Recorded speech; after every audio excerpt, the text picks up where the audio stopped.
Kilo লবল মাছুল এমন মাথা বেঁধে দিব লাল জেনের ফুল সরানে রে সরানে ওরে সরানি হে তোমার সঙ্গে দেখা হবে বাবু বাগানে। কি খাবেন? এই কি খাবেন এখন? দুধ এক বালতি ছেন এক বালতি বেম কাজু সাত বালতি কাজু বাদাম এক খোলা সিদ্ধ ডিম এক করই মূলপা দুবই চাল মিছিরি দুবই মসগুল্লা এক গামলা লতিক এক গামলা মালপোয়া এক গামলা সুন পাপড়ি 20 বন দিল্লি লাড্ডু 5 মধু এক বালতি জিলপি এক গামলা আনারস 40 এত হলি খাবেন? ওরে আল্লাহ মালিক। আপনার 10 বিঘা জমি আছে?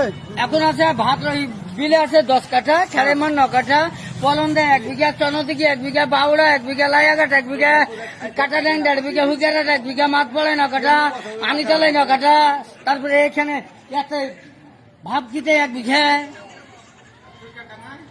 চুকাটানিতে 9 কাঠা আছে। কি খাবেন বলছি? ওই তো বুনু সিঙ্গাড়া খাবেন? আপেল বেদানা তখন আমাকে 1 গামলা আপেল এনে দিয়ে দে খেলে। ধরেন কিছু খাবেন ধরেন।